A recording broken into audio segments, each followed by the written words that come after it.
Lights, camera.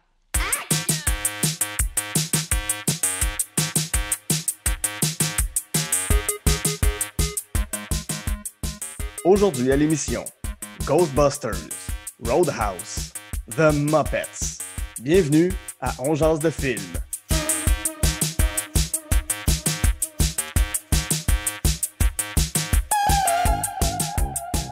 Bonjour, ici Guy Saint-Cyr et On jase de film. La formule est bien simple. Je m'entretiens avec un invité ou une invitée de ses goûts en cinéma. Alors, on passe en revue 3 coups de cœur, un film détesté et un plaisir coupable. Ce sont les good, the bad and the ugly de sa cinéphilie.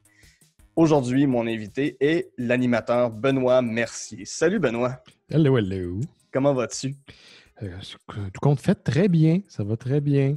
J'écoute beaucoup de films de ce temps-ci, justement. Ça, puis je game. Oui. Je game, puis j'écoute des films. C'est pas mal la vie de tout le monde, j'ai l'impression, de regarder, s'installer et regarder des choses, là. Oui. God bless mon PS4 qui tient le coup, qui stream à la fois mes films et qui me permet de jouer à des jeux. Benoît, pour les auditeurs qui ne te connaîtraient pas, tu es à la barre des Mystérieux Étonnants depuis combien d'années maintenant? Depuis 14 ans? Pas 14 ans, ouais. C'est un podcast qui existe depuis 2006, janvier 2006. Ouais. Et on est à notre 14e année saison. C'est pas clair. Puis, janvier prochain, ça va faire 15 ans qu'on existe. Wow, c'est un des premiers podcasts au Québec. Vous parlez de culture geek, de culture pop. Yes. Je vais te le dire tout de suite, moi, pour faire mon podcast, c'est une inspiration. Je vous écoute depuis 5-6 ans peut-être. Cool. Oui, pour vrai, c'est dans le désir de parler de ce que j'aime. Je trouve que vous mettez un visage humain sur la culture geek avec toutes les personnalités qu'on peut retrouver à cette émission-là à chaque semaine. Je trouve ça très fort. Ouais, merci. C'est un peu l'objectif. Je te dirais que même le côté geek a pris un peu l'arrière-plan au fil des années. Le but, c'est de se retrouver entre amis, puis de discuter de choses qu'on aime, puis de faire découvrir des choses, puis de créer. Puis c'est vraiment l'idée de créer un moment. Oui. Je pense que la culture geek nous permet d'aller rejoindre un certain public. Ça nous nuit aussi des fois en même temps parce qu'on a l'impression qu'on est juste des boys de sous-sol.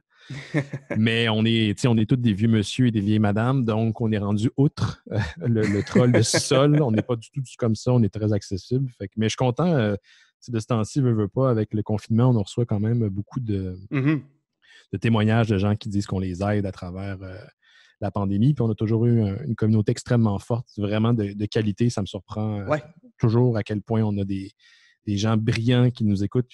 Pas que je suis surpris que les gens soient brillants, mais que c'est des gens articulés que ça pourrait être nos amis dans la vraie vie. Et c'est ça. Fait que la prémisse geek, elle nous a dépassé un peu, mais à la base, c'est ça, les Mystérieux Étonnants. C'est une expérimentation, c'est un moment entre amis. Ouais, c'est ça. T'es aussi t'es impliqué avec Fantasia, t'animes les capsules web et télé à ma TV, les entrevues, t'en as fait énormément au courant des dernières années. Est-ce qu'il y a des invités auxquels tu penses qui ont été marquants? J'ai eu plusieurs gros moments avec Fantasia. Puis c'est pour les gens qui ne le savent pas, au début, on faisait juste des capsules web. Puis le projet a été happé par ma TV. À un moment donné, on les a approchés, puis il était super ouvert. Puis je fais encore, mais maintenant, je sépare mes fonctions avec Justine Smith, qui est une animatrice aussi très savie du milieu du cinéma, qui s'appelle Justine Smith. Mais à une certaine époque, je faisais toutes les entrevues, donc on faisait 3 blocs d'au moins un invité. Et on a fait ça pendant 3 ans avant que la formule change. Donc, j'ai interviewé du monde en maudit. Un de mes préférés, que je n'ai pas interviewé vraiment cette fois-là, ça a été plus par la bande, mais j'étais là lors de l'entretien, c'était Guillermo del Toro. Ah ouais, wow. De qui on va probablement parler plus tard. Ouais, exactement. C'est vrai, dans ma liste des films, dont Un plaisir coupable. Kevin Smith, il y a plusieurs années de ça. Christopher Lloyd, qui a fait, entre autres, Doc Brown dans Back to the Future. Mais sinon, que j'ai vraiment interviewé directement, le one-on-one, Sam Elliott, qui est derrière d'un des films dont on va parler aujourd'hui, Roadhouse, qui était une puissance tranquille. Il m'a tellement intimidé, cet homme, mais de façon positive. Il y avait une énergie qui se dégageait de lui. Il est quand même rendu assez âgé. Donc, j'ai rencontré plein de monde super intéressant au fil des années que j'ai travaillé avec Fantasia. C'est une super expérience que j'aime répéter à chaque année. On verra pour cette année-ci, à cause du confinement et ce qui se passe. Le futur est incertain, mais Ouais, c'est un beau projet. Ouais. Ça remonte à quand tes premiers souvenirs de cinéma? C'était quoi? C'est drôle, mais avant de pouvoir parler de mes 3 coups de cœur, je pense que mon premier souvenir de cinéma est associé à E.T. Hum? E.T. De Steven Spielberg. Un film qui me terrifiait quand j'étais jeune, surtout certains moments, Ouais. dont la scène où on le retrouve dans une espèce de ruisseau des asséchés, puis il est tout blanc, puis sur le bord de mourir. Puis en tant qu'enfant, t'es attaché à E.T. tout le long du film, puis d'un coup, il est au bord de la mort, puis tu comprends pas ce qui se passe. Puis tu sais qu'il y a quelque chose qui marche pas, puis qui est pas bien, puis qui est pas en santé. Puis je pense que cette image-là des E.T. qui supplie qu'on l'aide tout blanc dans le ruisseau est restée gravée dans ma mémoire. Fait que ça, c'est dans mes premiers souvenirs associés au cinéma. Mm-hmm. Puis j'ai beaucoup associé le cinéma longtemps à la télévision. Je pense que jeune, on n'avait pas tant que ça dans les salles de cinéma. Donc, pour si tu as des auditeurs français et les plus jeunes, TQS a été une école de cinéma pour moi, ce qui a influencé beaucoup, en fait, mes goûts. Donc, je trahis mon âge avec mes choix, là, mais c'est beaucoup des films des années 80. J'adore les films d'action des années 80 stéréotypés, qu'on réécoute aujourd'hui avec un certain plaisir coupable. Ça a été mes premières écoles de cinéma. Puis, ben, pour moi, le cinéma et la télévision, ça a tout le temps été bien proche. Et aujourd'hui, je pense que entre le cinéma et la télévision, il y a beaucoup de barrières qui sont tombées. Il y a eu des migrations, puis c'est beaucoup plus noble. Ben, c'est pas beaucoup plus noble, mais l'expérience visuelle est aussi noble que le cinéma, tant qu'à moi, là, pour différentes raisons. Mais, puis j'ai étudié aussi en cinéma il y a très longtemps à l'université. J'ai fait un certificat en scénarisation, puis j'ai eu quelques classes qui m'ont vraiment fasciné, puis j'ai beaucoup appris. Donc, c'est ça mon lien avec le cinéma. C'est un lien un peu pas aussi solide que d'autres personnes qui ont découvert ça vraiment jeunes, qui voulaient être réalisateurs depuis le début. Oui. Mais ça a meublé mon imaginaire, ça continue à l'entretenir. Super. Donc, on va rentrer dans ta liste justement avec un film qui, j'en doute pas une seconde, a dû marquer ton enfance. Ouais. C'est Ghostbusters. Ouais, c'est ça. Ghostbusters 1984 de Ivan Reitman. Yes. Avec un casting en or. C'est Bill Murray, Harold Ramis, Dan Aykroyd, Ernie Hudson. Mais c'est aussi Sigourney Weaver et Rick Moranis. Yes. En résumé, qu'est-ce que ça raconte ce film-là et qu'est-ce qui te marque avec Ghostbusters? Okay. Là, c'est drôle parce que ce film-là, c'est probablement le film que j'ai vu le plus souvent. Je suis un fan de Star Wars, je suis un fan de Star Trek, mais j'ai plus écouté Ghostbusters que n'importe quel autre film dans ma vie. C'est mon feel-good movie que je vais écouter de temps en temps un dimanche après-midi pour me remonter le moral ou quand il pleut, juste pour me sentir bien. Étrangement, je ne l'ai pas écouté encore depuis le début du confinement. Je pense que je me le garde en réserve. Tu sais, comme un genre de film qui est dans une vitre, là, puis tu vas casser avec un marteau. Là. In Emergency, je vais réécouter ce film-là pour me sentir mieux. Mais je ne sais pas, autant que je suis familier avec l'univers de Ghostbusters, je ne sais pas pourquoi j'aime ce film-là. Je trouve que c'est comme improbable. C'est l'histoire de col bleu universitaire qui casse du revenant. Ouais. Et c'est un film qui est parfait à propos de rien. Ouais, non, c'est vrai. Puis il n'y a pas d'évolution de personnage, là. Non. Tout le monde est au début comme à la fin. Tout le monde a des gros défauts. Tout le monde boit, fume à l'écran dans leur jeune trentaine. Mais je trouve que c'est un film qui feel New York. Première fois que j'étais allé à New York, j'avais vu Ghostbusters plusieurs fois déjà à l'époque, j'étais jeune, au début de ma vingtaine. J'avais l'impression de rentrer dans le film de Ghostbusters. C'est un film qui a su capturer l'essence, le feel de New York. Puis ça me surprend à quel point c'est encore efficace aujourd'hui. C'est un film aussi qui, quand je dis qu'il est parfait, il n'y a aucune scène qui arrive pour rien. Il y a des scènes qui ont été coupées au fil du montage. Puis en ce moment, là, si tu écoutes bien, c'est un film dans lequel les héros subissent tout. Mis à part la finale où ils vont intervenir, il n'y a rien qui sert à rien. C'est vrai. Il n'y a rien qui va améliorer le sort des personnages. Ça n'empêche pas le Gozer d'arriver dans notre réalité comme l'espèce d'esprit Dieu suprême qui est derrière toute cette histoire-là. Il n'y a rien qui est empêché. Puis en même temps, c'est un film qui peut être horrifique. Il y a des scènes qui peuvent être épeurantes. Même Slimer, je sais que jeune, pour les gens qui ne connaissent pas le film, il y a une scène où il y a un gros fantôme vert, Slimer, qui déambule dans les corridors d'un hôtel aux États-Unis. Ils font droit sur le personnage principal de Bill Murray. Puis je me souviens, jeune, c'était épeurant, cette scène-là. C'était pas le fun. Puis ils ont fait un cartoon des années 80 sur The Ghostbusters qui s'appelle The Real Ghostbusters, qui suit un peu, plus ou moins, la prémisse du film. Puis quand tu écoutes le film original de 84, tu te rends compte que c'était pas un film pour enfants. T'sais. Le monde, il Mhm. boit. Il y a une joke de blowjob quelque part cachée là-dedans, à un moment donné, que je comprenais pas quand j'étais jeune. C'est pas avec le fantôme qui fait une fellation au personnage de Dan Aykroyd? Exactement, Ouais. Ray, le personnage de Ray. Mais tu sais, ils ont fait un cartoon avec ça. Il y a eu une série de jouets incroyables. Je sais pas pourquoi ce film-là me plaît autant. Puis il y a une chimie. Je sais qu'ils ont laissé une certaine improvisation aux acteurs entre eux autres. Puis s'ils saillissaient, ça paraît pas. Tu sais, des fois, ils laissent des acteurs improviser, puis tu te rends compte que, oh, finalement, ce monde-là, entre les techs, ils ne devaient pas trop se parler. Il y a une belle chimie entre tous les acteurs. Mhm. Puis je pense que ça transparaît dans le film. Une chimie qu'ils ont essayé de reprendre dans le dernier film, quelque chose de 96, qui malheureusement n'est pas là. On sent l'improvisation, mais on ne sent pas la chimie. 2016? 2016, oui, excuse-moi, Oui. j'ai dit 96. Et tu vois, j'étais là en 96. Hein? En 2016, elle n'est pas aussi forte tant qu'à moi, cette chimie-là. Puis, ouais, c'est drôle d'essayer d'analyser un de tes films préférés. Mais c'est mon film préféré. C'est aussi le film préféré de Michel Gondry. Juste pour donner un petit peu de crédibilité à mon choix. Mais étrangement, ben, même pas étrangement, je trouve que ça fit dans l'esprit Michel Gondry, que ça a l'air fait avec les moyens du bord, les effets techniques sont visibles, sont apparents, mais sont réussis. C'est ça. Mais ouais, il y a oui. le côté gadget aussi de Ghostbusters qui est très, très, très présent. Si vous êtes un enfant des années 80-90, Radio Shack, c'était the place to be là, pour acheter ses cossins électroniques. Il y a un côté, je vais le dire de même, là, analogue à Ghostbusters qui est franchement rafraîchissant. Puis tu parlais des effets. Ben, les effets étaient voulus un peu cheap. C'était une espèce de clin d'œil au film des séries B. Ça fonctionnait quand même très, très bien. Ouais, mais moi, tu parlais des scènes qui faisaient peur. Je me rappelle tout petit. Puis j'ai l'impression que enfant, c'est un film qu'on pouvait regarder en boucle, même si j'ai pas tant de souvenirs de l'avoir vu si souvent que ça. Je trouve que c'est un film qui m'habite énormément. J'ai comme des souvenirs clairs d'avoir regardé, mais la scène, une des premières scènes à la bibliothèque, quand ils font la rencontre avec le premier fantôme, qui est le fantôme d'une bibliothécaire qui se transforme en une espèce de démon, je me rappelle que ça avait un impact énorme sur moi quand j'étais petit. Parce que les fantômes, quand ils sont dans certaines formes, ils sont épeurants. Ouais. Il y a une scène vers la fin, vers le climax, où tu as un esprit qui rentre dans un taxi new-yorkais, puis le chauffeur, c'est un mannequin en squelette en décomposition qui commence à conduire un client.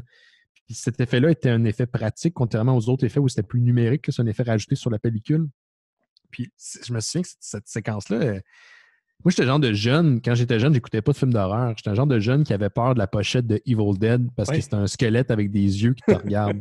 Quand j'allais dans la section horreur, pas au Blockbuster, mais au club vidéo, je me fermais les yeux ou je mettais mes yeux sur chaque côté de mes mains sur chaque côté de mes yeux pour pas voir les pochettes. Fait que j'étais très, très, très peureux. Cette séquence-là était épeurante. Je sais pas, il y a eu une fascination chez moi pour Ghostbusters, puis encore à ce jour, je trouve que je le réécoute. Puis mis à part certains effets, ça reste super bien fignolé, puis ça aurait pu être tellement n'importe quoi d'autre, parce qu'à la base, Dan Aykroyd, qui a entre autres écrit le scénario, faisait... la prémisse initiale, ça n'avait pas rapport. C'est l'univers parallèle, il allait dans l'espace, puis c'est Ivan Reitman, puis c'est d'autres personnes qui se sont inclus dans le projet qui ont dit on va ramener ça à la base. C'est des cols bleus qui pètent la gueule à des fantômes, puis c'est tout. Pas d'univers parallèle, pas d'affaires d'espace, pas de baguettes qui fessent des fantômes. On va garder ça super simple. Fait que ça répète tellement autre chose. Et c'est un film qui je trouve qu'il y a beaucoup de cœur. Oui. Puis tu sais, ben ça, tu le dis un peu, mais c'est des cols bleus, en fait, ces gars-là. C'est des gars qui se font jeter en dehors de leur job, c'est des gars qui perdent des contrats, puis qui font, ben, on se parle de notre projet, puis advienne que pourra. J'ai l'impression, si je peux faire un lien avec les Mystérieux Étonnants, pour t'avoir déjà entendu parler de la genèse des Mystérieux, j'ai l'impression que ça s'est fait un peu de cette manière-là. Est-ce que je me trompe? Oui, c'est un peu comme ça. En fait, l'évolution a été surtout ça. On a tout le temps été un peu les underdogs. On a tout le temps été un petit peu en parallèle de l'institution, si tu veux, l'institution qui, at large, là, je parle. Fait que mais moi, j'aime beaucoup les underdogs. J'aime les récits des underdogs. J'aime quand... la revanche des nerds, que si vous l'écoutez aujourd'hui, c'est extrêmement problématique. Très problématique. Elle n'est pas là. Vous pouvez l'écouter, mais sachant ça. Je pense que toute œuvre peut être écoutée mis dans son contexte de l'époque aussi. Là. Mais j'aime les récits de gars et de filles qui sont capables de faire face à l'institution ou juste essayer leurs propres affaires. Puis ça va être plus bancal, mais il va y avoir tellement de larmes là-dedans. J'aime ça. Moi, j'aime ça quand j'écoute. Puis d'ailleurs, j'ai failli mettre un film dans ma liste qui était UHF. Puis UHF est un peu dans le même esprit de Ghostbusters où c'est des fuck-all, c'est des losers qui prennent contrôle d'une station de télévision sur le UHF, qui était une onde sur laquelle on pouvait diffuser de la télé avant, qui était plus ou moins populaire. C'est comme le AM, si tu veux, de la télé. Ouais. C'était des underdogs. Tout le monde les haïssait, mais ils ont réussi à trouver leur public. Puis j'ai tout le temps voulu... en anglais, on dit rooting for the underdog. Oui. Puis c'est un peu où est-ce que... Ouais, c'est un peu la même affaire que les mystérieux. J'essaie d'infuser beaucoup d'âme. Je sais pas si c'est influencé par Ghostbusters, mais c'est clairement une chose que j'apprécie beaucoup. Puis ta passion pour Ghostbusters t'a fait vivre un moment, j'imagine, qui a dû être assez émouvant pour toi. Il y a 1 an ou 2, au Club Soda avec les Picbois, vous avez incarné ouais, c'est vrai. les Ghostbusters en soute avec la voiture, la Ecto-One. C'est ça. Comment c'est arrivé? Peux-tu me parler de ce moment-là, de te retrouver man. sur une scène à être enfin un Ghostbusters? Ça, c'est drôle. Merci de m'en parler parce que c'est un de mes plus beaux moments. C'est l'année passée, c'est en 2019. Ouais. C'est la dernière édition de Spasm. Ben, 2 choses. Moi, quand j'étais à l'université, j'ai découvert Spasm, qui est un festival justement underground de gens qui proposent du cinéma insolite, du cinéma de genre, qui font du cinéma avec les moyens du bord. Puis ce cinéma-là, fait avec des moyens du bord, a beaucoup évolué au fil des années. 2006-2005, on avait les moyens de l'époque, ça se faisait sur MiniDV, les logiciels de montage commençaient à être disponibles, mais au fur et à mesure que la technologie est devenue disponible, tu as vu que la production, elle a grandi et elle a augmenté en qualité. Moi, j'étais un fan à la base de Spasm puis de tout ce que Jarrett Mann fait. Puis quand j'étais très jeune, pour l'anecdote, j'étais extrêmement intimidé par Jarrett Mann. Okay. Quand je le voyais, j'étais « Monsieur Jarrett, non. » Puis de fil en aiguille, à couvrir le festival avec les Mystérieux Étonnants, ben, je suis venu à connaître Jarrett puis à devenir un de ses amis. Moi, je considère que c'est un bon chum. C'est un gars qui est un rassembleur, qui est le fun, qui ne fait pas de compromis sur, encore une fois, l'âme de ses projets. Puis c'est un gars qui est inclusif. Les gens veulent participer à ses projets puis contribuer. Puis à un moment donné, je ne sais pas ce qui est arrivé. On avait participé à des événements parce que Jarrett fait un truc en parallèle qui s'appelle les événements McFly. OK. Où il va projeter des films. Puis c'est des projections augmentées, si on veut. Par exemple, il a fait Ferris Bueller. Ben, il y avait autour de cet événement-là refait la chambre de Ferris Bueller dans l'entrée du Club Soda, fait que les gens pouvaient se prendre en photo. Wow. Durant la projection, les gens crient des choses un peu à la manière du Rocky Horror Picture Show, qui est devenu aussi un film culte de la scène plus indie. Et je sais pas, Jarrett, j'avais demandé si tu as besoin de quelqu'un, moi je serais full ouvert à jouer dans un de tes trucs. Puis, je suis pas un acteur. J'ai fait de la télé dans le temps, mais je suis zéro un gars qui est pas à l'aise devant la caméra, mais qui est bon pour jouer. Je joue très faux. Là, Jarrett, il m'avait dit « Hey, la prochaine édition de McFly qui va être diffusée dans le cadre du Festival Space, on va faire une projection de Ghostbusters. Ça te tente de participer? » Puis j'étais comme « Fuck yeah, man! » Ben oui. Il dit « Oui, puis je suis prêt à raser ma barbe si tu veux pour joindre des personnages, parce qu'il n'y a aucun personnage avec une barbe dans le film. Ça a donné que cette année-là, j'avais fait faire un costume de Ghostbusters par une de mes amies qui s'appelle Laurent Lafrenière, qui a fait partie des Mystérieux Étonnants dans le temps. Fait que je m'étais acheté un flight suit brun de Ghostbusters et je m'étais fait faire une patch sur Etsy marquée Merci. Oui. Laurent me l'avait cousu, m'avait mis les patchs de Ghostbusters sur les épaules.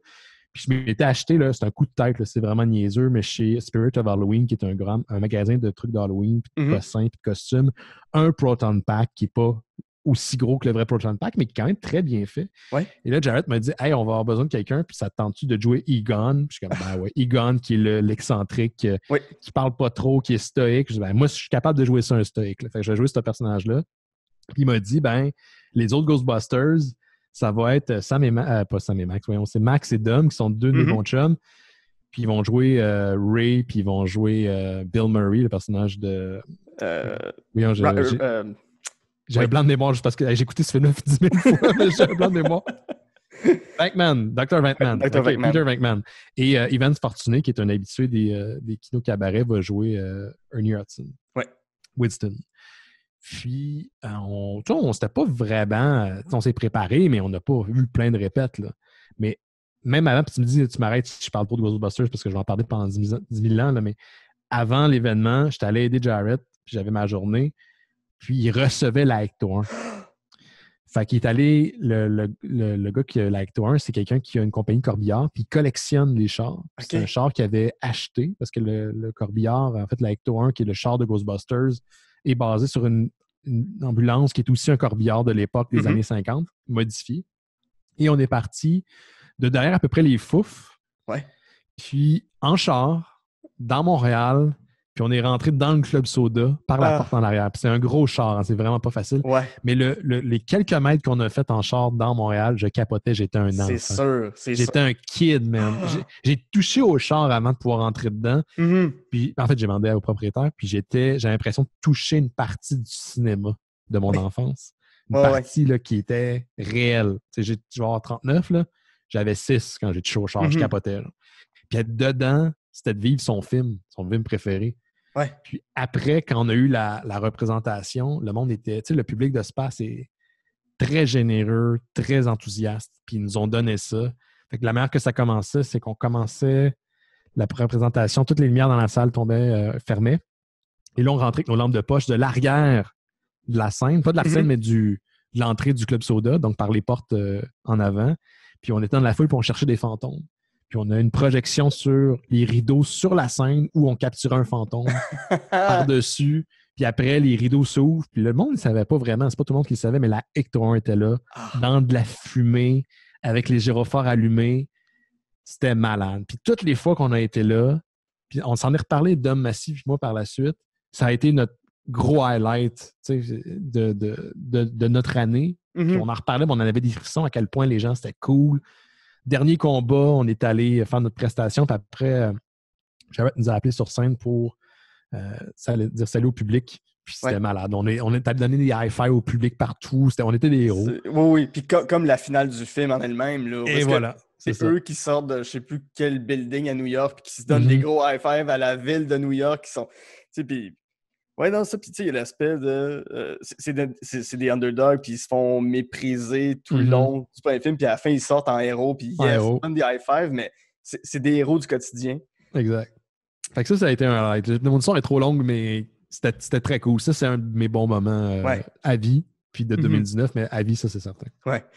Ton autre film, c'est Roadhouse, de... Rowdy Harrington, c'est avec Patrick Swayze, Kelly Lynch et Sam Elliott. On pourra parler de ta rencontre avec Sam Elliott aussi. Ouais. Je l'ai dit avant qu'on commence, moi, quand je travaillais dans des clubs vidéo, il y avait 3 films toujours alignés un à côté de l'autre, Backdraft, Roadhouse et Roadhouse 2. J'ai toujours un peu regardé ces films-là avec une distance, un recul en me disant, mais qu'est-ce que ça peut bien être? C'est ça, Roadhouse. La pochette a l'air très douche. Ouais, puis le film, il l'est. Puis le film ne fait pas du tout de sens. C'est une réalité parallèle que, en tout cas à ma connaissance, n'existe pas. C'est qu'il y a des gens qu'on appelle des videurs de bar. Et puis d'ailleurs, Ghostbusters et Roadhouse, c'est des films que j'aime autant écouter en français qu'en anglais. Okay. En passant. Je sais pas pourquoi.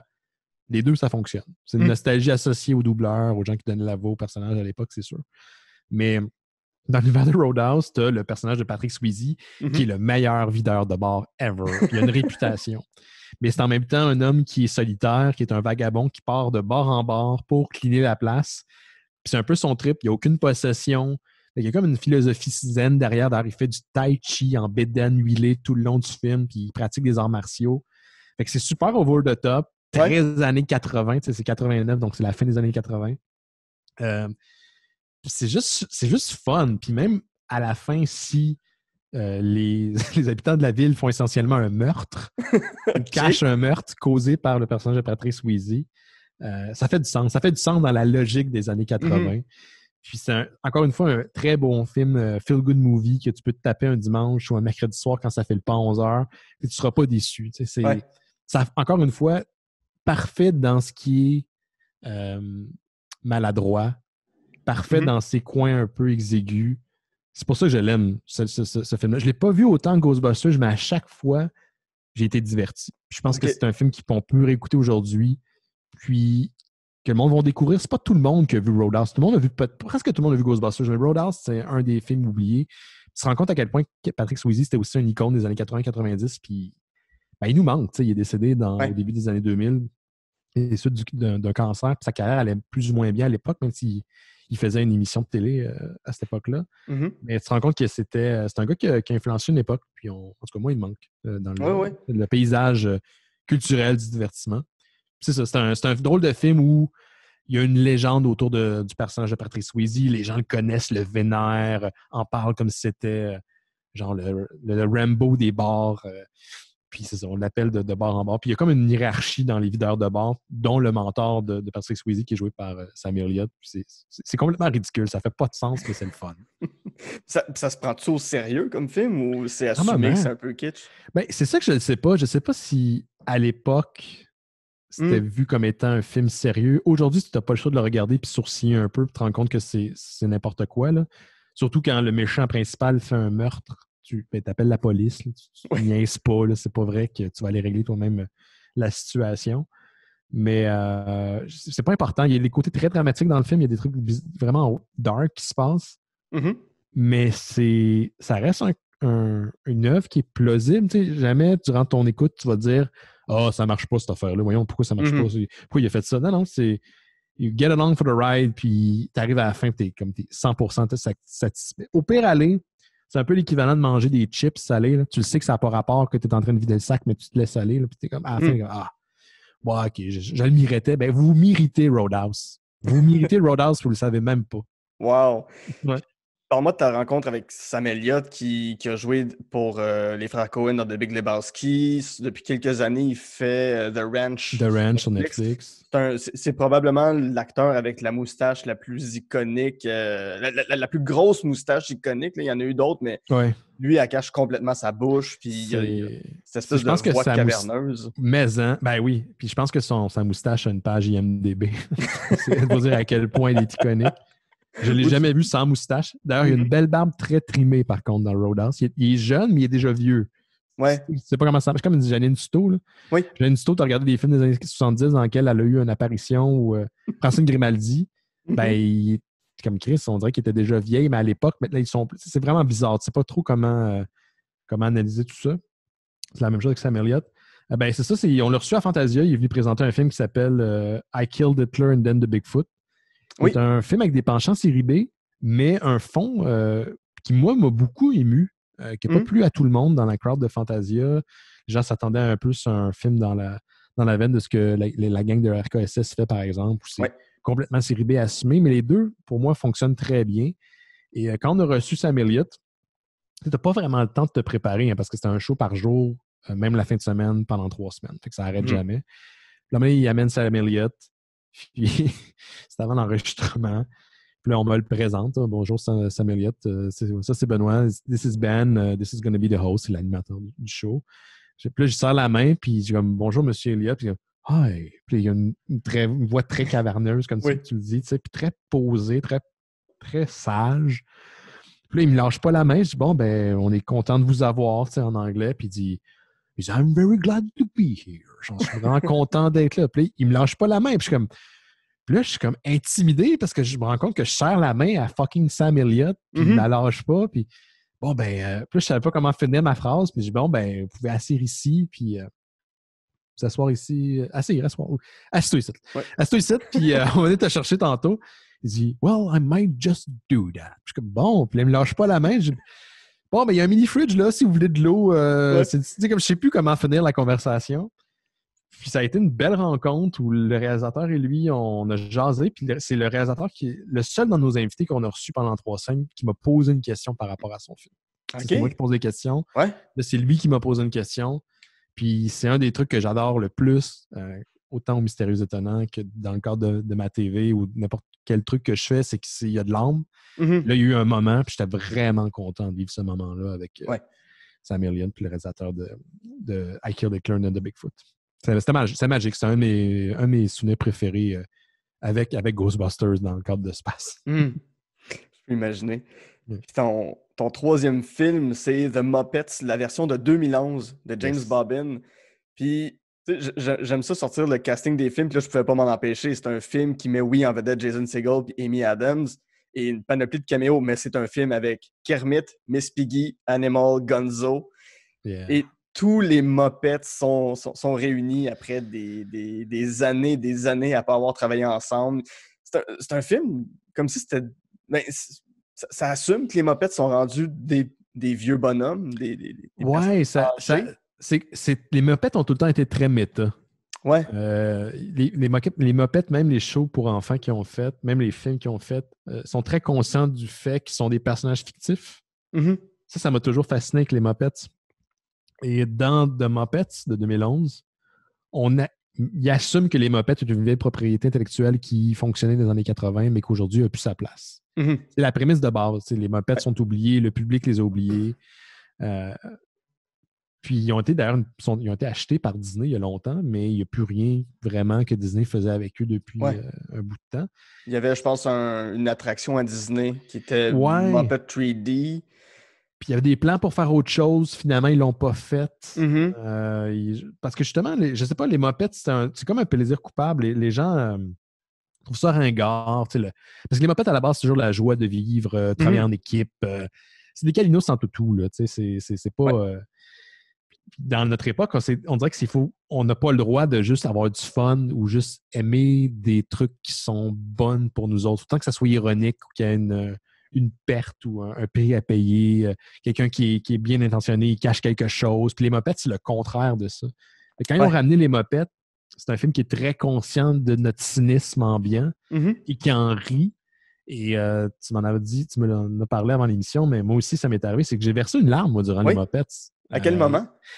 C'est le moment où ils retournent à leur vieux théâtre, qui était la scène dans laquelle ils jouaient, l'endroit où ils jouaient le Muppet Show dans les années 80. Ouais. Ils retrouvent ce vieux théâtre-là qu'on n'a pas vu depuis près de 30 ans. Et j'ai eu des frissons. Ça m'a vraiment fait verser une larme en tant que fan de Muppet, en tant que fan du Muppet Show, de retrouver cet espace-là mythique pour les Muppets. Et c'est un film qui est traité avec beaucoup de respect pour l'univers des Muppets. Ça m'a fait plaisir. J'ai trouvé que c'est une belle scène. J'ai trouvé que c'est un projet improbable qu'on ramène les Muppets, qu'on le traite avec respect, puis que c'est autant adulte que pour les enfants. Et ce moment-là, je trouvais que c'était un moment qui était charnière, puis on a beaucoup d'émotions fortes. Ça m'a plu. Ouais, ça m'a pleuré. Oui, dans mon cas, c'est quand ils ont chanté la tune des Muppets. Ouais. Que j'ai fait, OK, puis je veux dire, est-ce que c'est pas vraiment un spoil du film parce que vous comprenez que les Muppets, ça va bien se finir, mais quand ils reprennent contrôle puis qu'ils arrivent à refaire un show, puis que là, ils se mettent à chanter la tune, j'ai fait, OK, on retrouve les Muppets, on revient à ça, mais c'est ça, tu dis que c'est la joie de vivre, mais il y a quand même, tu sais, Kermit, c'est un être excessivement tourmenté qui se pose toujours des questions à savoir est-ce qu'il est à la bonne place. Miss Piggy qui est hyper diva, il y a, sans dire nécessairement une critique sociale, mais il y a une conscience du show business, une façon de parler du show business au travers des Muppets qui est très agréable et qui donne une idée de l'envers du décor sans pointer personne du doigt, mais en disant il y a des gens qui sont comme ça, puis Kermit, tout ce qu'il veut, c'est de faire un show, là, puis... Ouais, il veut faire un show, mais il veut pas faire un show sans ses amis. Ça a tout le temps été le groupe avant le showbiz. Ça, c'était des belles valeurs. Tu sais, puis il faut se rappeler, le Muppet Show, là, on disait c'est pour les enfants. Non, je pense que vous associez les Muppets aux Muppet Babies, qui est en cartoon des années 80. Oui, c'était pas très bon. Une erreur. Ouais, c'est ça. Mais le Muppet Show, vous réécoutez ça. Moi, j'ai les 3 premières saisons en DVD. D'ailleurs, je pense que c'est les seuls qui ont diffusé en DVD, malheureusement. Mais c'est du vaudeville, là. C'est des numéros musicaux avec des trucs à grand déploiement, super expérimental. On ressent l'influence des années 70 là-dedans parce que c'était pas très loin. C'est pas fait pour les enfants, pas à tout. Fait que tu fais un show, je pense que même Jim Henson l'a dit, c'est un show pour adultes avec des marionnettes. Oui, puis il recevait des vedettes de l'époque, mais entre autres Charles Aznavour, Dom DeLuise. Ouais. Pas des gens qui s'adressaient à un public pour enfants. Puis... Je pense que la première invitée, c'est une danseuse sud-africaine dans le premier show. C'est mais il n'y a aucun enfant qui trippe sur cette madame-là. Puis elle est super bonne. Puis j'aime moi, encore une fois, pour faire un lien, j'aime le guts de monde qui essaie des nouvelles affaires. Puis lui, c'était ça. Il avait dit je veux faire un show de marionnettes pour des adultes, puis ça va fonctionner. Puis garde, il a eu raison. Il a eu raison. Ouais. Puis je reviens encore une fois un peu au Mystérieux Étonnant, mais quand vous faites des shows, par exemple au Brouhaha, des shows pour votre 600e, des shows dans le temps des fêtes, dans le temps de l'Halloween, tout ça, Mm. il y a- sans dire que vous êtes des mopettes et des marionnettes, mais il y a une ambiance, il y a une folie, je trouve, se rapproche d'un truc style Muppet Show, Ouais. parce que vous avez toutes vos... Sans être des personnages, vous incarnez avec le temps des personnages. Tu sais, je pense à Jake Dion qui veut à tout prix être full-fledged, puis vous lui refusez ça. Tu sais, chaque Ouais. fois que Johan Carl Whistle il est là, tu as l'impression qu'il va faire exploser quelque chose dans le studio. Ouais. Tu sais, juste Marilyn. Tu sais, j'aime beaucoup Simon Chénier, son espèce de nonchalance. Ouais. Il est toujours avec ses DVD, ses Blu-ray. Puis... Puissance tranquille, là, que quelqu'un a dit récemment, puis je trouve que c'est des mots qui le définissent bien. Ouais, ben, j'aime que tu vois le lien avec le Muppet Show parce que ça, c'est conscient. OK. C'est quelque chose que j'ai. Tu sais, avoir plus de temps, puis plus d'argent pour le faire, c'est sûr que je pense qu'on irait plus encore, on irait davantage là-dedans. Mais quand on a commencé à faire nos spéciaux de Noël, bien avant, ça fait longtemps, là, mais on a carrément créé un décor dans ma cuisine où j'habitais auparavant, que je partageais avec Simon Chénier. Simon Chénier, ça a été mon coloc pendant plusieurs années. Et on a créé de la mousse. On a pris de la mousse et on a créé un faux chalet de bois. Fait que quand tu regardes les vieux décors qu'on avait à l'époque, c'était... tu sais, le foyer allait à la hauteur de où est-ce qu'il y avait le lavabo. Ouais. Le reste, c'était des portes, c'était des armoires. Fait que j'aime, puis c'est ça, j'aimais l'idée que puis on séparait notre cuisine par un rideau rouge, puis ça menait au salon où on avait aussi une caméra. Et ça me faisait penser au Muppet Show. Tu as la scène principale, mais la majeure partie de l'action se passe aussi dans les coulisses. J'ai toujours aimé l'idée de créer des décors et des environnements au travers desquels les gens évoluent, puis se déplacent, puis tu le présentes, ce faux derrière le rideau, le côté faux coulisses, j'aime bien ça. Puis ouais, quand on a commencé à faire ces spéciaux de Noël-là, c'était inspiré des mopettes directement. D'ailleurs, on a introduit une année une marionnette qui s'appelle Puppet Jake. OK. C'était Jake en popette. Jake, pour les gens qui ne le connaissent pas, c'est un peu un personnage. Il a les cheveux gris, blancs, prématurément. Il porte tout le temps un hoodie noir, tout le temps une grosse voix de même, puis il arrive tout le temps des aventures. Puis j'avais pas averti Jake qu'on allait avoir un popette. Puis tu sais, dans les spéciaux de Noël, il y a toujours l'idée d'un popette. Ouais. Puis ben, il y avait un popette Jake. Puis ça a donné que la popette est habillée pareil comme Jake. On s'était pas concerté. Puis popette Jake, il arrive tout le temps des affaires qui sont encore plus extravagantes que Jake. T'sais. Jake, il va tout le temps croiser des gens dans des bars, dans des soirées. Ben Popette Jake va rencontrer, mettons, Batman ou les Turtles dans une soirée. Puis c'est une caricature finalement de Jake. Puis tu sais, au fil des années, mon ami qui fait les marionnettes, Laurent, elle a fait une marionnette pour chacun d'entre nous. Oh, wow! Donc, on a toutes nos mopettes faites dans le style des mopettes. Puis on est vraiment... ouais, c'est vraiment nice. Mais ouais, il y a un lien directement avec les mopettes. Ouais. Super. On va faire une courte pause. Puis au retour, on revient avec une franchise qui aurait dû choisir une bonne journée pour mourir. Et... oui, on fait des liens, hein? Et on jase de robots qui pètent la gueule. J'adore enregistrer On jase de films. Ça me permet de partager avec vous ma passion première qui est le cinéma et avec des invités formidables. Et si jamais vous avez des commentaires, si vous avez des critiques, des choses qu'on pourrait améliorer, des gens que vous voulez que je reçoive à l'émission, écrivez-moi sur Facebook, On jase de film, Instagram, @onjasdefilm. Venez me parler, faites-moi vos listes, vos 3 coups de cœur, les films que vous détestez, les films qui sont des plaisirs coupants pour vous. Je vais vraiment avoir un plaisir fou à vous lire. Sur ce, je retourne avec mon invité pour jaser de films. De retour à On jase de film avec mon invité Benoît Mercier, avec qui, en première partie, on a parlé de Ghostbusters, Roadhouse et The Muppets. On va rentrer dans une franchise de films qui est la franchise Die Hard et plus particulièrement A Good Day to Die Hard, le film de 2013 de John Moore qui met entre autres toujours en vedette Bruce Willis avec les yeux les plus fatigués qu'on peut pas l'imaginer. C'est un sac ben raide. Puis en tout cas, il y a Marie-Elisabeth Winstead qui est là, donc brièvement. Déjà là, c'est un moment de lumière dans un film triste. Jay Courtney aussi qui est là. Avant qu'on aborde la matière de Die Hard, c'est quoi ton rapport? Encore là, on retourne aux années 80-90, les Mhm. films d'action. C'est quoi Mhm. ton rapport à Die Hard? Je pourrais pas dire quand la première fois j'ai vu Die Hard, Mhm. mais c'est un de mes films d'action préférés. Puis encore une fois, il y a un terme là, genre, faudrait que je parle à un freudien là, ou un jungnien, là, mais j'utilise un jungnien. Jungien. Il y a une thématique entre mes choix, mais ouais, c'est l'underdog. Tu sais, Mhm. c'est le personnage de Bruce Willis, c'est un policier, il est bon dans ce qu'il fait, mais c'est un peu un emmerdeur, puis c'est un underdog qu'on n'écoute pas. Mhm. Puis donc, je me souviens pas quand j'ai vu le premier film de Die Hard, mais je sais que j'ai toujours aimé ce film-là. C'est encore un film que je peux voir en français puis en anglais, que j'ai revu, que je vois à chaque année, mais que j'ai revu il y a 2 ans dans le cadre justement des soirées McFly où on a fait une soirée participative Mhm. où certaines tables étaient associées avec des personnages qui mouraient dans le film. Puis quand le personnage mourait, on ouvrait un pétard qui envoyait des confettis partout dans le Oh, wow. théâtre Plaza sur Saint-Hubert à Montréal. Uh-huh. C'était malade comme soirée.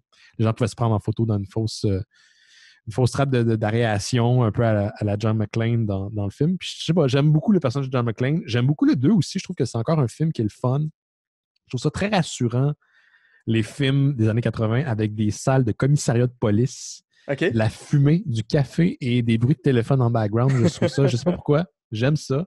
Un chef de police qui va crier, puis ça va Ouais, être ça son personnage. L'acteur, c'est ça. son indication, c'est tu hurles, t'as une moustache, t'es gros, tu cries. Tu cries, tu prends du Pepto-Bismol puis des médicaments pour ton cœur. Ouais. T'es pas loin de la retraite, puis McClane, il te fait juste chier. C'est ça, sa job. Ouais. Fait que j'aime beaucoup les 2 premiers Die Hard. Le troisième aussi, c'est bien. Le 4, c'est correct. C'est pas un film extraordinaire. Mais le 5, c'est pour moi un navet cosmique. Puis tu parlais des yeux de Bruce Willis. Moi, j'ai une théorie depuis plusieurs années. Ouais. Bruce Willis a des petits yeux. Et plus ses yeux sont fermés dans les films qu'il crée depuis environ 10-15 ans, Mhm. plus il s'en calisse de la production dans laquelle il est en ce moment. Et dans Looper, il y a les yeux ouverts, puis tu vois qu'il y a du fun. Dans A Good Day to Die Hard, je ne sais même pas si ses yeux sont ouverts. Il est sur le pilote automatique tout le long. Mhm. C'est un film qui devrait... moi, j'aurais honte d'avoir sorti ce film-là et dire « Hey, c'est un film qui appartient à la franchise de Die Hard. » Ouais. Ou le premier et deuxième film, c'est des films qui sont extrêmement bien structurés au niveau du scénaristiquement. Oui, c'est du dum-dum movie action avec du pow-pow, mais c'est intelligent puis c'est divertissant. Il n'y a rien qui arrive pour rien, encore une fois. Mhm. Le scénario est super bien travaillé, les personnages sont attachants. Même le troisième avec Samuel Jackson, je trouve que c'est quand même un film très potable. Le 4, c'est du réchauffé micro-ondes. Puis le 5, on dirait qu'ils n'ont même pas essayé. C'est ça OK. qui est décevant de ce film-là. Puis moi, je suis pas... C'est ça que je te disais avant l'émission. J'ai bien de la misère à trouver un film que je déteste. Ouais. Je déteste A Good Day to Die Hard pour ce que ça représente. Donc, le minimum, l'effort minimum. Et moi, j'aime pas mal tous les acteurs, les actrices, mais Jay Courtney, je le trouve fade comme du pain blanc. Puis il joue pas le fils de John McClane, qui Ouais. est devenu un genre d'agent double qui travaille en Russie. Puis là, John McClane se retrouve dans cette situation-là, puis il fait équipe avec Jay Courtney. Je trouve que Jay Courtney joue toujours Jay Courtney. Je l'ai vu récemment dans un film de Jack Reacher, qui est une des franchises poches. Je me retarde des films, des franchises poches pour le fun. Il est dedans, puis il joue Jay Courtney, même style d'expression ennuyeuse. Puis, on dirait que c'est ça. Je sais pas pourquoi ils ont fait ce film-là. Je sais pas pourquoi ils ont pensé que c'était un bon film.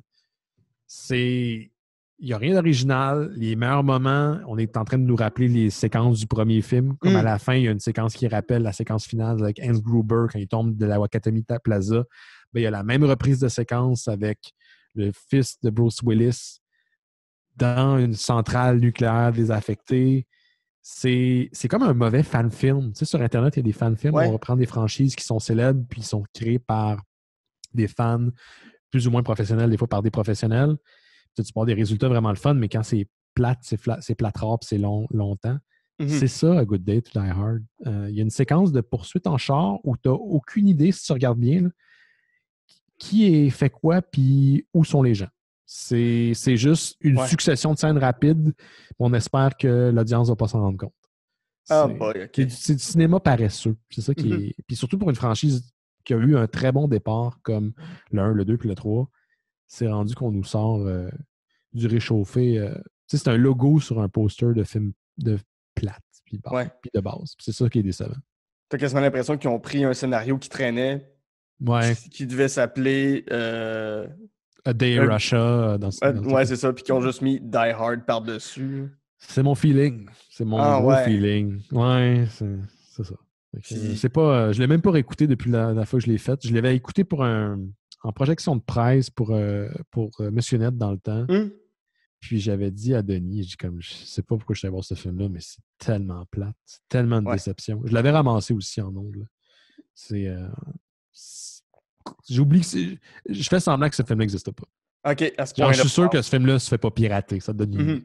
As-tu quand même l'espoir d'un jour que John McClane retrouve ses lettres de noblesse, qu'un jour on fasse le film McClane qui est annoncé depuis des années? Ouais, moi je suis pas un geek anal dans le sens que je pense pas que le passé est garant nécessairement du futur. Qu'on peut être surpris, qu'on peut mettre ça entre les mains de gens qui sont capables de se rassembler autour de personnes de talent, puis de créer une œuvre qui est commune, puis qui a une orientation, puis qui est le fun. C'est pas parce que le 4 et le 5, surtout le 5, sont pas bons que ça veut pas dire que le 6 pourrait être plate.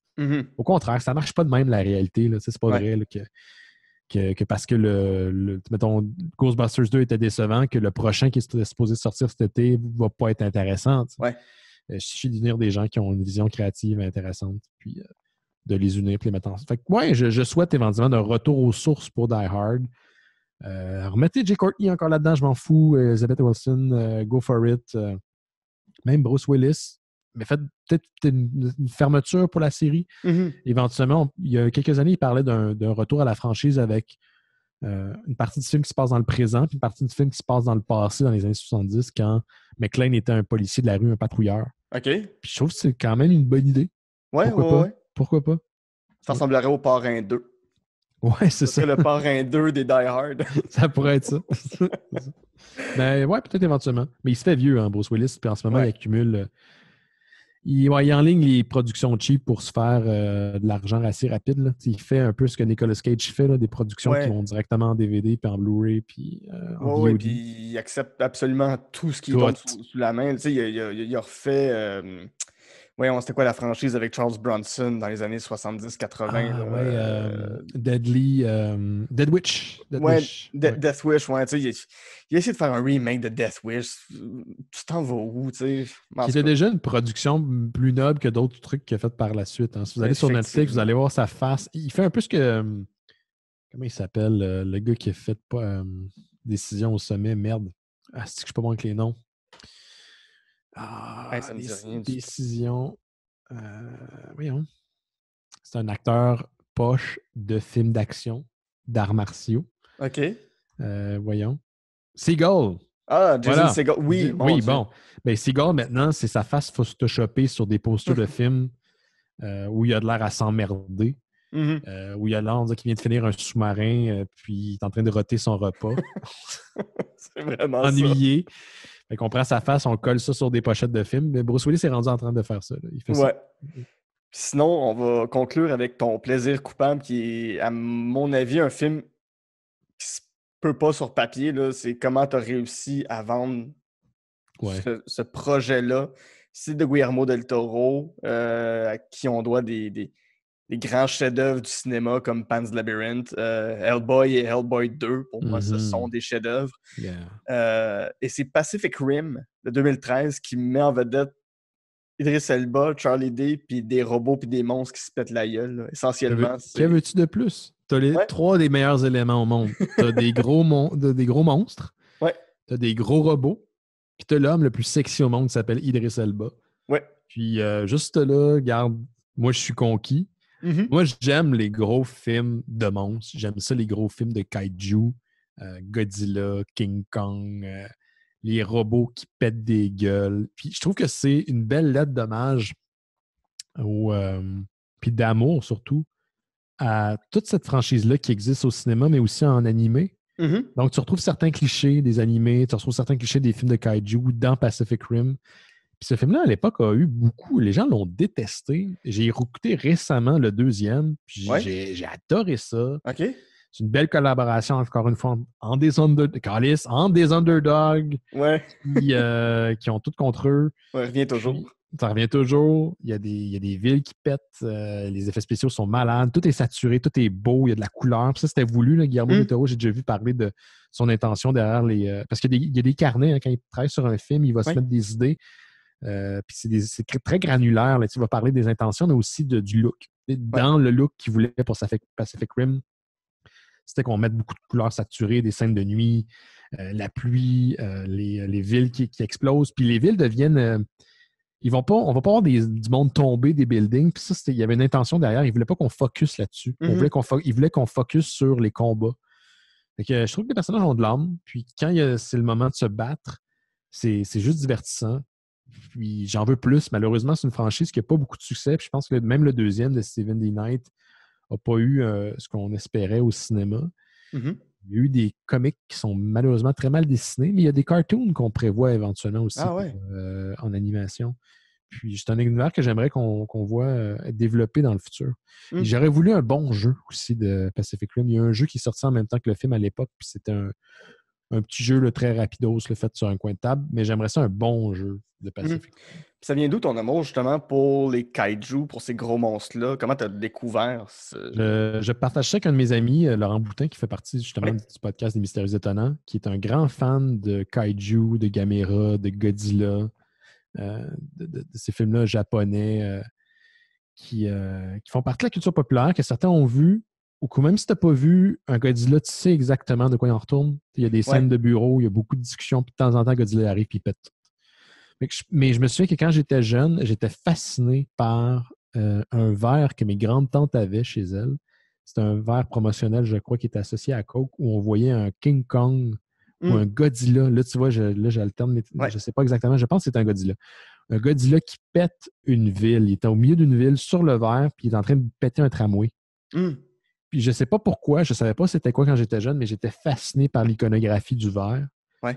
Et je crois que cette fascination-là m'a suivi. Quand j'ai découvert les films plus tard, j'ai associé les deux. OK. Et je ne suis pas un expert de films de kaiju, mais j'ai aussi beaucoup écouté les Power Rangers quand j'étais jeune. Et j'ai un savoir ridicule sur l'univers de Power Rangers. Et j'ai écouté ça à une époque où j'étais trop vieux là, pour les écouter. J'ai aucun mérite. Là.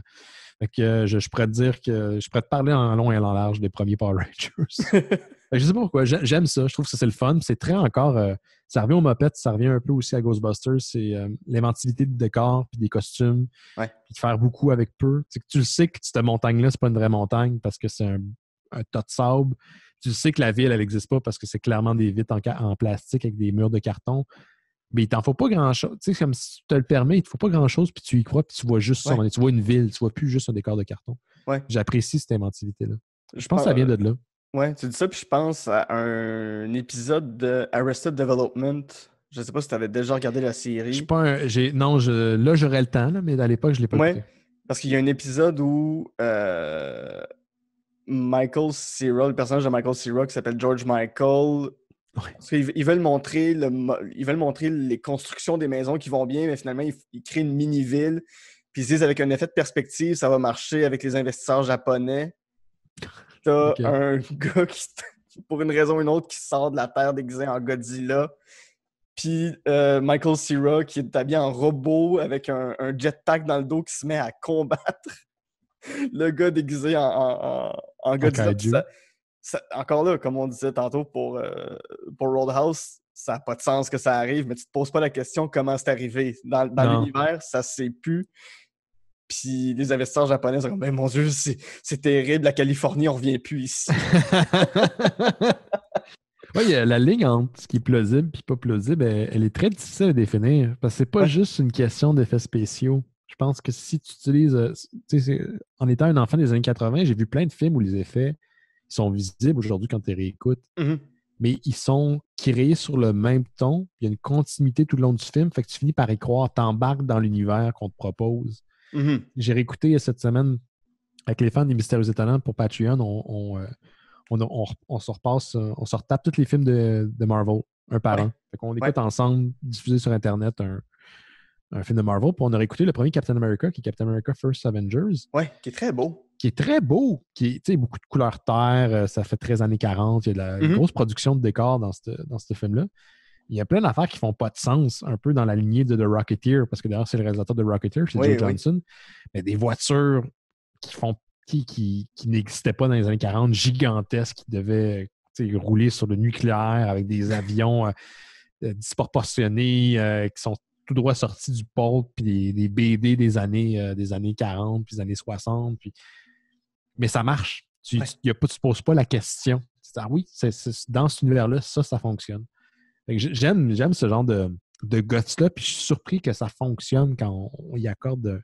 Quand on se le permet, Beetlejuice, man, tu regardes les effets aujourd'hui, c'est niaiseux, mais qu'est-ce que ça fonctionne? J'ai écouté le premier Batman de Burton récemment. Il est très le fun à regarder. Ah, man, c'est divertissant, là. C'est des jouets, c'est des gros jouets. Puis le 2 aussi, là, ça te le cache pas. Puis dans le 2, c'est pire parce que tu as le pingouin qui est un enfant adulte de 33 ans qui veut juste avoir des jouets reliés au pingouin puis au canard.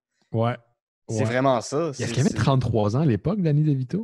Non, mais quand tu regardes le début du film, c'est l'enfant pingouin qui se fait jeter dans la rivière. Mm-hmm. Puis tu as un petit écriteau après qui marque 33 ans plus tard.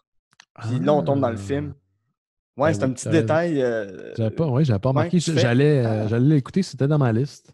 OK. Tu as reçu de Massy aussi, je pense que c'était à ton premier épisode, puis il parlait de la séquence d'ouverture de Superman, super lente, qui se passe dans l'espace, puis tu vois Krypton avec la toune qui embarque de John Williams. Ouais. Puis, tu sais, on s'entend, là, les décors, c'est des bouts de plastique, de styromousse qui ont sacré dans des bouts de carton. Là, je résume, là, c'est beaucoup plus élaboré que ça, là, mais on voit le décor, mais tu y crois encore. Ah ouais, ils sont sur cette planète-là, ils sont exactement là dans ce décor qu'on nous présente. Puis je trouve ça fascinant. Je trouve ça le fun aussi que de ce temps-ci, on a, depuis une couple d'années, on a un retour aussi aux effets pratiques, où on mélange les effets pratiques et les numériques. Puis tu te rends compte que c'est pas un ou l'autre, ça peut être les deux ensemble. Oui, puis Guillermo del Toro, c'en est un qui veut aller chercher ça. Je pense à Pan's Labyrinth qui est à fond dans des effets pratiques auxquels on ajoute un peu de numérique pour rehausser, mais même... The Shape of Water, c'est le meilleur exemple. Ouais. Oui, avec des scènes tournées vraiment dans l'eau ou sur green screen qu'on mélange ensemble, mais le costume de la créature des marais dans le film est tout à fait crédible, même si elle pourrait être dans un film des années 50 puis on y croirait autant. Oui. Puis l'idée de constance aide beaucoup. Si tu regardes Pacific Rim, tu te rends compte finalement que tout est trop disproportionné, là, ça n'a pas rapport. Mais il y a une constance, fait que tu y crois. Tu crois autant au kaiju que tu crois au monstre.